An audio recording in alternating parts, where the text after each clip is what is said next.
Hello, ಎಲ್ಲರೂ ಹೇಗಿದ್ದೀರಾ? ಎಲ್ಲರೂ ಚೆನ್ನಾಗಿದ್ದೀರಾ ಅಂತ ಅನ್ಕೊತೀನಿ. ಸೊ ಎಲ್ಲರೂ ಚೆನ್ನಾಗಿದ್ದೀನಿ ಅಂತ ಒಂದು ಕಮೆಂಟ್ ಹಾಕೋದನ್ನು ಮರಿಬೇಡಿ. ಇವತ್ತು ಪಿತೃಪಕ್ಷ ಮಾಡ್ತಾ ಇದ್ದೀವಿ. ಸೊ ಪಿತೃಪಕ್ಷ ಯಾವುದಕ್ಕೋಸ್ಕರ ಮಾಡ್ತಾರೆ, ಹಾಗೆ ನಾವು ನಮ್ಮ ಮನೆಯಲ್ಲಿ ಯಾವ ರೀತಿ ಪಿತೃಪಕ್ಷನ ಆಚರಣೆ ಮಾಡ್ತೀವಿ ಅನ್ನೋದನ್ನು ನಾನು ನಿಮಗೆ ಈ ವಿಡಿಯೋದಲ್ಲಿ ತಿಳಿಸ್ಕೊಡ್ತಾ ಇದ್ದೀನಿ. ಪಿತೃಪಕ್ಷ ಯಾಕೆ ಮಾಡಬೇಕು ಅನ್ನೋದಕ್ಕೆ ಹಲವಾರು ರೀಸನ್ಸ್ಗಳನ್ನ ಹೇಳ್ತಾರೆ. ಬಟ್ ನಾನು ಓದಿರೋದ್ರ ಪ್ರಕಾರ, ನಾನು ತಿಳ್ಕೊಂಡಿರೋದ್ರ ಪ್ರಕಾರ ನನಗೆ 2 ರೀಸನ್ ಗೊತ್ತು. ನಾನು ಅದನ್ನು ನಿಮ್ಮ ಜೊತೆ ಶೇರ್ ಮಾಡ್ಕೊತಾ ಇದ್ದೀನಿ.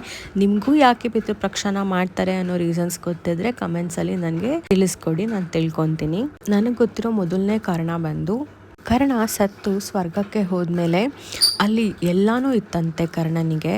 ಆದರೆ ತಿನ್ನೋದಕ್ಕೆ ಊಟ ಇರಲಿಲ್ವಂತೆ. ಎಷ್ಟು ಆಡಂಬರ ಇದ್ದರೂ ಕೂಡ ತಿನ್ನೋದಕ್ಕೆ ಊಟ ಇಲ್ವಲ್ಲ ಅಂತ ತುಂಬ ಹಸುವಿನಿಂದ ಕರ್ಣ ಇರಬೇಕಾದ್ರೆ ದೇವತೆಗಳು ಹೇಳ್ತಾರಂತೆ, ವರ್ಷಕ್ಕೆ 1 ದಿನ ನೀನು ಹೋಗಿ ಭೂಮಿ ಮೇಲೆ ನಿನ್ನ ವಂಶಸ್ಥರು ಯಾರಿರ್ತಾರೆ ಅವ್ರ ಮನೆಯಲ್ಲಿ ಊಟ ಮಾಡ್ಕೊಂಡು ಬರ್ಬೋದು ಅಂತ. ಅವಾಗಲಿಂದ ವರ್ಷಕ್ಕೆ 1 ಸರಿ ನಮ್ಮ ಆ್ಯನ್ಸಿಸ್ಟರ್ಸ್ ಯಾರು ಇರ್ತಾರೆ, ನಮ್ಮ ವಂಶಜರು ಯಾರು ಸತ್ತಿರ್ತಾರೆ ಅವರೆಲ್ಲರಿಗೂ ಪಿತೃಪಕ್ಷ ಮಾಡಿ ಊಟ ಎಡೆ ಇಡುವಂಥದ್ದು ಆಚರಣೆ ಬಂತಂತೆ ಭೂಮಿ ಮೇಲೆ. 2ನೇ ಕಾರಣ ನನಗೆ ಗೊತ್ತಿರೋದೇನಂತ ಹೇಳಿದ್ರೆ, ಯಮಧರ್ಮ ಬಾಗಿಲುಗಳನ್ನ ಓಪನ್ ಮಾಡಿ ಯಾರ್ಯಾರು ಸತ್ತಿರ್ತಾರೆ ಅವರೆಲ್ಲರನ್ನೂ ಆಚೆ ಬಿಡ್ತಾನೆ ಅಂತೆ ಈ ಟೈಮಲ್ಲಿ, ಪಿತೃಪಕ್ಷ ಟೈಮಲ್ಲಿ. ಸೊ ಅವರೆಲ್ಲರೂ ಅವ್ರ ಸಂಬಂಧಿಕರನ್ನ ನೋಡೋದಕ್ಕೆ, ಅವ್ರ ವಂಶಜರನ್ನ ನೋಡೋದಕ್ಕೆ ಅಂತ ಬರ್ತಾರೆ ಅಲ್ವಾ. ಅವರು ಬಂದಾಗ ಹೊಟ್ಟೆ ತುಂಬ ಊಟ ಮಾಡ್ಕೊಂಡು ಹೋಗ್ಲಿ ಅನ್ನೋ ರೀಸನ್ನಿಗೋಸ್ಕರ ಪಿತೃಪಕ್ಷ ಮಾಡಿ ಎಡೆ ಇಡ್ತೀವಿ ಅನ್ನೋದು ಮತ್ತೊಂದು ಕಾರಣ ಆಗಿರುತ್ತೆ. ಈ 2 ಕಾರಣನೂ ನನಗೆ ಯಾರೋ ಹೇಳಿದ್ದು ಆ್ಯಂಡ್ ನಾನೆಲ್ಲೋ ಒಂದು ಕಡೆ ಓದಿ ಇದನ್ನು ತಿಳ್ಕೊಂಡಿರೋದು. ನಿಜವಾದ ಕಾರಣ ಏನು, ಯಾವುದು ನಿಜವಾದ ಕಾರಣ ಅನ್ನೋದು ನಿಮಗೇನಾದರೂ ಗೊತ್ತಿದ್ರೆ ಕಮೆಂಟ್ಸಲ್ಲಿ ತಿಳಿಸಿ, ನಾನು ಖಂಡಿತವಾಗ್ಲೂ ಅದನ್ನು ಓದಿ ತಿಳ್ಕೊತೀನಿ.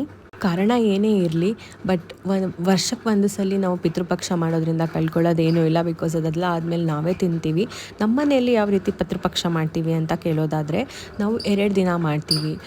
1 ದಿನ ನೈಟಲ್ಲೇ ನಾವು ಫುಲ್ಲು ಬೆಳಗ್ಗೆಯಿಂದ ಉಪವಾಸ ಇಟ್ಕೊಂಡು ಎಲ್ಲ ರೀತಿ ತಿಂಡಿ ಹಾಗೆ ಎಲ್ಲ ರೀತಿಯಾದಂತಹ ಅಡಿಗೆಗಳು ಅವ್ರಿಗೆ ಏನೇನು ಇಷ್ಟ ಇರುತ್ತೆ ಆ ಎಲ್ಲ ತಿಂಡಿಗಳನ್ನು ಮಾಡಿ ನಾವು ಎಡೆಗೆ ಇಡ್ತೀವಿ. ಇಲ್ಲಿ ನೋಡ್ಬೋದು ಕಂಪ್ಲೀಟಾಗಿ ವೆಜ್ ಏನೇನಿರುತ್ತೆ ಆ ಎಲ್ಲನೂ ನಾವು ಮಾಡಿ ಎಡೆಗೆ ಇಡ್ತೀವಿ.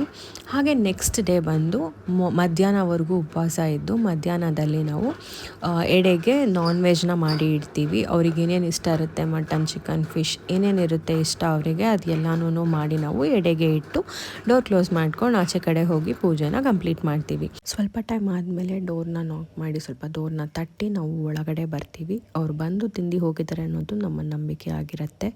ಈ ರೀತಿ ನಾವು ನಮ್ಮ ಮನೆಯಲ್ಲಿ ಪಿತೃಪಕ್ಷನ ಆಚರಣೆ ಮಾಡ್ತೀವಿ. ವಿಡಿಯೋ ಇಷ್ಟ ಆಗಿದ್ರೆ ವಿಡಿಯೋನ ಲೈಕ್ ಮಾಡಿ. Thank you.